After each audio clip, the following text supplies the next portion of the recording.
Shalom, shalom à tous. J'espère que vous allez bien. Bienvenue encore à notre lecture biblique, notre défi de lecture du livre de Proverbes, un chapitre par jour. Et aujourd'hui, nous sommes au chapitre 17. Si c'est votre première fois, bienvenue. Moi, je suis Yera Marie. Je suis très heureuse de vous avoir ici avec nous. Et si vous êtes déjà dans la communauté et que vous avez déjà commencé aussi à suivre depuis le premier jour, que le Seigneur vous bénisse. Quand on lit Proverbe 17, on voit que ce livre, on dirait plutôt des conseils de quelqu'un qui a déjà vu le drame, qui a déjà vu les faux amis, qui a déjà vu les mauvaises décisions, qui a vu les conséquences des mauvaises décisions. Bien-aimé, ce chapitre est rempli de sagesse concrète sur les amitiés, la famille, l'argent, les paroles, les motivations et le caractère. Tout ce que tu vis au quotidien est inclus dans ce chapitre de Proverbe 17. Si tu veux moins de conflits, si tu veux de meilleures relations et une vie qui ne répète pas toujours les mêmes erreurs, bien-aimé, il faut bien attraper Proverbe 17. C'est ton mode d'emploi. Alléluia. Alors nous allons commencer, on va lire par verset et puis donner quelques explications. Si le Seigneur vous a mis à cœur sur une explication que je n'ai pas partagée, mettez-le en commentaire. Cela peut bénir quelqu'un. Alléluia. Alors le verset 1 nous dit: mieux vaut un morceau de pain sec avec la paix qu'une maison pleine de viande avec des querelles. C'est un rappel. C'est mieux de vivre avec ton pain sec. C'est mieux de manger ta nourriture que tu as laissée hier, de réchauffer ta nourriture et d'avoir la paix dans ta maison. Que tous ceux qui montrent au dehors qu'ils ont des grandes maisons, ils ont ceci, ils ont cela, et quand tu rentres dans leur maison, tu te rends compte qu'il n'y a même pas de paix. Ils ne peuvent même pas dormir. Ils sont obligés de prendre des médicaments pour dormir. La paix vaut mieux que le luxe. Il vaut mieux avoir très peu et être heureux que d'avoir tout mais vivre dans une maison où tout le monde se dispute. Si tu as tout aussi, sois dans une maison en paix. Reconnais que c'est le Seigneur qui est ta source et puis vis ta vie normalement.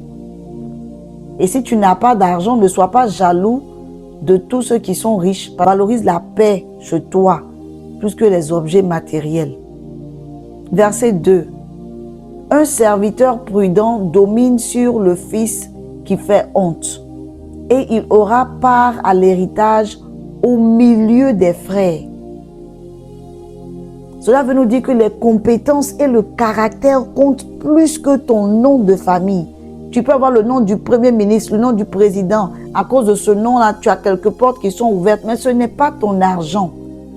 Quelqu'un d'autre qui travaille plus dur et qui est sage finira par être promu au-dessus de quelqu'un de paresseux, même si ce dernier-là est légitime. Ne compte pas sur ta réputation, la réputation de tes parents, ton statut à l'école. Construis ta propre réputation par ton travail. Verset 3. Le creuset est pour l'argent et le fourneau pour l'or. Mais celui qui éprouve les cœurs, c'est l'Éternel. Cela nous montre que tout ce qui se passe vient de l'Éternel. Et l'Éternel va éprouver ton cœur pour voir si tu es vraiment loyal à lui ou si tu fais des choses qui ne sont pas pour lui. Et il sait déjà la réponse. Donc fais-lui confiance. Quand les temps sont durs, rentre en mode de gratitude. Quand les temps sont compliqués, demande-toi, Seigneur, qu'est-ce que cette situation est en train de m'apprendre? Qu'est-ce que tu veux m'apprendre au travers de cette situation? Aide-moi. Nous tous, nous connaissons l'histoire du peuple d'Israël. Un voyage de 11 jours qui s'est retrouvé à 40 ans à cause des plaintes et de manque de confiance au Seigneur. C'est lui qui guide nos pas. Verset 4. Le méchant est attentif à la lèvre inique. Le menteur prête l'oreille à la langue pernicieuse. Ça veut dire que ceux qui aiment mal agir adorent écouter les commérages, les choses que les gens disent sur les autres. Si tu aimes entendre des saletés sur les gens, nous pouvons comprendre que ton cœur a besoin d'aide. Si quelqu'un vient te voir avec des commérages, réalise qu'il pense qu'il est en train de parler avec la personne qui veut entendre. Il faut lui prouver le contraire. Tu as une volonté, tu peux lui dire non, je ne veux pas entendre cela. Ou prions pour la personne et c'est tout. Ou leur enseigner la compassion. Verset 5. Celui qui se moque du pauvre outrage celui qui l'a fait. Celui qui se réjouit d'un malheur ne restera pas impuni. Bien-aimé, se moquer des gens qui ont moins que toi est une insulte à Dieu. De plus, ne te réjouis jamais quand quelqu'un que tu n'aimes pas échoue. Parce que toi aussi, bien-aimé, tu es l'ennemi de quelqu'un d'autre, tu peux ne même pas savoir. Donc, bien-aimé, traite tout le monde avec respect. Peu importe ce qu'ils portent, ou l'endroit où ils vivent, ou d'où ils viennent, traite-les avec respect. Ce sont des créatures de Dieu. Verset 6. Les enfants des enfants sont la couronne des vieillards, et les enfants font la gloire de leur père. Cela veut dire que les familles sont centrées sur ton bien-être. Ta famille est censée être une source de fierté mutuelle. Chaque jour, les parents doivent dire « Oh, merci Seigneur de m'avoir donné cet enfant-là, je suis béni. » Est-ce que c'est ce que tes parents, c'est ce que ta famille dit de toi? Les grands-parents, ils aimaient beaucoup aussi leurs petits-enfants et les enfants devraient toujours les admirer et les appeler. Même si ta famille n'est pas parfaite, cherche des moyens d'honorer tes parents et tes grands-parents parce que tu es pour eux une couronne. Prends le temps de rendre visite à ton grand-père avec qui tu n'as pas parlé depuis longtemps, à ta mère, à ton père, aux membres de ta famille. C'est très important. Le verset 7 nous dit, les paroles distinguées ne conviennent pas à un insensé, combien moins à un noble les paroles mensongères. Bien-aimé, c'est difficile quand tu es avec quelqu'un qui ne veut rien comprendre, qui a l'air d'être intelligent mais qui ne connaît rien.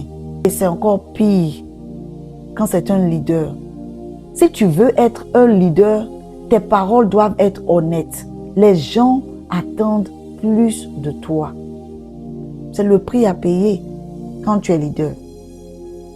Et en tant que capitaine ou responsable d'une équipe de louange ou responsable là où tu te trouves, sois humble.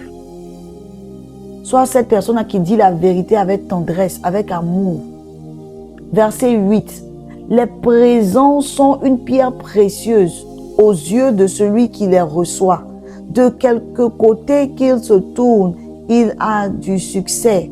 Ça, c'est une observation du monde réel. Les cadeaux, les faveurs peuvent ouvrir des portes, mais est-ce qu'ils viennent vraiment de ton cœur? Fais attention, bien-aimé, à ne pas essayer d'acheter l'amitié des gens. Fais attention à ne pas utiliser l'argent pour acheter tous ceux qui sont autour de toi. Parce que tu vas le regretter, eventually. Verset 9. Celui qui couvre une faute cherche l'amour, et celui qui la rappelle dans ses discours divise les amis. Faites attention. Quelqu'un peut te faire du mal, te demander pardon, laisse tomber. Même si la personne n'a pas demandé pardon, comme j'expliquais la dernière fois, le manque de pardon, c'est comme si tu mettais une poubelle dans ton salon et tu partais te coucher. Le premier jour, ça ne va pas sentir. Le deuxième jour, ça ne va pas sentir. Mais à partir du 3, 4, 5, 6, les autres jours, l'odeur même va prendre toute la maison. Tu ne pourras pas vivre dans la maison. C'est ce que le manque de pardon fait dans nos cœurs. Verset 10. Une réprimande fait plus d'impression sur l'homme intelligent que 100 coups sur l'insensé. Ne soyons pas insensés. Cherchons à voir qu'est-ce que le Seigneur veut que nous fassions dans cette nouvelle saison et écoutons nos leaders. Verset 11. Le méchant ne cherche que révolte, mais un messager cruel sera envoyé contre lui. Cela veut dire qu'il y a des gens qui cherchent toujours la bagarre quelque part. Ils cherchent à faire des problèmes aux autres personnes. Et nous savons tous que la rébellion constante contre toute autorité, parfois tes parents, tes professeurs, la police, même ceux qui sont près de toi, élève-les, parle bien d'eux, cherche à faire du bien à ces personnes-là, honore-les. Verset 12. Mieux vaut rencontrer une ours à laquelle on a enlevé ses petits qu'un insensé pendant sa folie. Ça veut dire une ours qui a son bébé, que quelqu'un vient prendre son bébé, elle va te battre, elle va te poursuivre pour aller chercher le bébé. Les gens même ils ont peur de toucher même son fils ou sa fille. Mais on dit cela même c'est mieux qu'un insensé pendant sa folie. Donc une personne qui agit de manière insensée et refuse d'écouter la raison pourquoi elle doit faire telle chose ou telle chose, bien aimé, c'est une opportunité pour dire à la personne de venir apprendre au pied de Jésus. De rester loin des gens qui agissent de manière imprudente. Tu ne peux pas les raisonner quand ils sont dans leur état, mais tu peux prier pour eux. Verset 13. De celui qui rend le mal pour le bien, le mal ne quittera point sa maison. Bien-aimé, si quelqu'un est gentil avec toi et que toi tu permets de traiter mal cette personne, tu es en train d'attirer du malheur dans ta maison, tu es en train d'ouvrir des portes, des problèmes dans ta vie. Ne trahis pas quelqu'un qui t'a aidé. La gratitude est un bouclier. L'ingratitude attire les problèmes. Verset 14. Commencer une querelle, c'est ouvrir une digue. Avant que la dispute s'anime, retire-toi. Bien-aimé, ne reste pas dans les histoires où tu sens que la tension est en train de monter, il y a la querelle. Ne te dis pas, il faut que je parle, il faut que je dise. Souvent, le silence est la plus puissante arme pour qu'une autre personne puisse apprendre à raisonner. Verset 15. Celui qui absout le coupable et celui qui condamne l'innocent sont tous deux en abomination à l'Éternel. Dieu déteste quand nous appelons ce qui est bien mauvais et ce qui est mauvais bien. C'est bon d'être droit devant le Seigneur. Bien-aimé, ne prends pas la défense d'un ami ou d'une amie que toi-même tu sais qu'il a fait des choses qui sont mauvaises. Et ne laisse pas un innocent prendre le blâme. Verset 16 dit, à quoi sert l'argent dans la main de l'insensé? À acheter la sagesse? Mais il n'y a point de sens. Ça veut dire que c'est un gaspillage de ressources, d'argent, pour payer pour l'école les ressources de quelqu'un qui n'a aucun désir d'apprendre. L'argent n'achète pas l'intelligence, l'argent n'achète pas le caractère. Prends tes études au sérieux, prends ton travail au sérieux, prends toutes les opportunités qui sont devant toi au sérieux. Ne te contente pas de présent, engage-toi maintenant. Verset 17. L'ami aime en tout temps et dans le malheur, il se montre un frère. Les vrais amis restent pendant les mauvais moments. Les vrais amis sont là spécifiquement pour t'aider, pour te soutenir. Bien-aimé, sois la personne qui est présente quand ton ami pleure. Je me souviens une fois, je partais au travail et j'étais en train de traverser une situation difficile. J'ai appelé une de mes sœurs. Je lui ai dit, s'il te plaît, chante. Quand elle a commencé à chanter, j'ai pleuré, j'ai pleuré, j'ai pleuré. Elle ne m'a pas demandé une fois pourquoi tu pleures. Et c'est comme ça que je travaille aussi avec elle. Il faut avoir ce cercle d'amis là qui t'emmène à grandir spirituellement. Verset 18. L'homme dépourvu de sens prend ses engagements. Il cautionne son prochain. La Bible nous dit, il est insensé de signer pour les dettes de quelqu'un d'autre ou de promettre de payer pour lui s'il échoue. Fais attention à ton argent et à tes promesses. Ne laisse pas tes amis te mettre dans des situations financières que tu ne peux pas gérer. Le Seigneur veut faire des choses grandes avec nous. C'est important de comprendre comment marcher et naviguer cette terre des hommes en restant dans le mindset du royaume des cieux.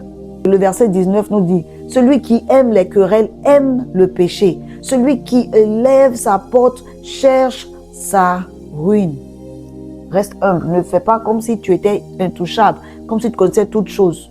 Verset 20, un cœur qui est faux ne trouve pas le bonheur et celui dont la langue est perverse dans le malheur. Ça veut dire que si tu complotes et mens toujours, ta vie ne sera jamais la bonne vie. Parce que tes propres paroles vont finir par te faire trébucher. Bien-aimé, l'honnêteté est le moyen le plus facile de vivre sur cette terre des hommes en alignment avec la volonté de Dieu. Verset 21.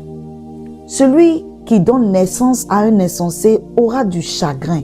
Le père d'un fou ne peut pas se réjouir. Il dit ici que c'est un déchirement pour les parents de voir que leurs enfants ont grandi et puis ne sont pas respectueux, sont des insensés. C'est bon de réaliser que tes choix ne t'affectent pas seulement toi, mais affectent toute ta famille. Tes parents s'inquiètent pour toi, tes parents pensent à toi tout le temps. Fais un bon choix dans ta vie. Ne suis pas la foule. Sois dans le chemin étroit. Cet esprit, prends le contrôle, papa. Verset 22. Un cœur joyeux est un bon remède, mais un esprit abattu dessèche les eaux.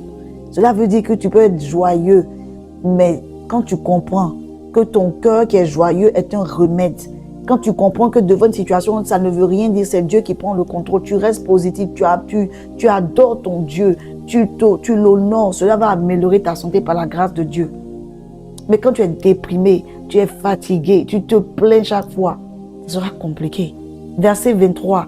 Le méchant accepte en secret des présents pour pervertir les voies de la justice. Cela veut dire accepter les accords sous la table, oublier d'être intègre devant une situation parce que tu demandes de l'argent, cela n'est pas bon. Si quelque chose est mal, appelle le mal, c'est mal. Si quelque chose est bon, appelle le bien, c'est bien. Verset 24. La sagesse est en face de l'homme intelligent, mais les yeux de l'insensé sont à l'extrémité de la terre. Cela veut dire que si une personne sage se concentre sur ce qu'elle doit faire maintenant, un insensé est supposé faire la même chose. Mais la Bible nous montre que l'insensé est toujours distrait par une histoire qui se passe. Concentre-toi sur ta vie cette fois-ci-là. Concentre-toi sur la tâche que le Seigneur t'a donnée. Cherche la face de Dieu pour toi-même. Verset 25. Un fils insensé fait le chagrin de son père et l'amertume de celle qui l'a enfanté. Comme dans le verset 21, nous voyons ici que ces mauvais choix d'un enfant, les mauvais choix d'un enfant peuvent porter du malheur pour les parents. Bien aimé, tes parents veulent que tu réussisses. Tes parents, ils ont investi en toi. Tu as leur investment, tu as leur investissement. Tu dois les rendre heureux. Quand on parle de rébellion, ici, on parle de tout ce qui est opposé au fruit de l'esprit. Verset 26. Il n'est pas bon de condamner le juste à une amende, ni de frapper les nobles à cause de leur droiture. Ne te fâche pas automatiquement contre quelqu'un, juste parce que la personne a dit la vérité. Même si cette vérité te fait mal. Il y a un chanteur en Côte d'Ivoire qui disait la vérité rougit les yeux mais ne les casse pas. Ne t'énerve pas contre quelqu'un parce que la personne a dit des choses sur toi. Pardonne. Pour toi-même, ton propre bien, pardonne. Je te demande pardon pour ces personnes. Verset 27. Celui qui retient ses paroles connaît la science. Et celui qui a l'esprit calme est un homme intelligent. Cela veut dire que les gens qui savent vraiment de quoi ils parlent n'ont pas besoin de crier. Ils sont calmes et ne parlent pas trop. Tu n'as pas besoin de gagner chaque dispute. Le vrai pouvoir, c'est de rester calme. Verset 28, il dit « L'insensé, même quand il se tait, passe pour sage. Celui qui ferme ses lèvres est un homme intelligent. » Cela veut nous dire que si tu ne sais pas quoi dire, bien-aimé, tais-toi. Tu n'es pas obligé d'avoir un avis sur tout. Tu n'es pas sûr, écoute la voix du Seigneur et laisse le Seigneur te guider sur quelqu'un pour demander. Quelqu'un qui a la foi en Dieu, qui craint Jésus-Christ de Nazareth, qui croit à la doctrine de Jésus-Christ de Nazareth. Alors en conclusion, on peut dire que Proverbe 17 nous laisse avec une vérité essentielle. Tes paroles ne se contentent pas d'exprimer qui tu es. Elles façonnent ce que tu deviens ou qui tu deviens. Chaque conversation plante quelque chose. Chaque commentaire construit ou détruit. Chaque phrase te rapproche de la vie ou du regret. Merci encore, Steyera Marie. Que le Seigneur vous bénisse. Alors, restez enseignables, restez dans la prière et puis quoi encore? Exactement. Et laissez le Saint-Esprit vous guider. Merci et à bientôt.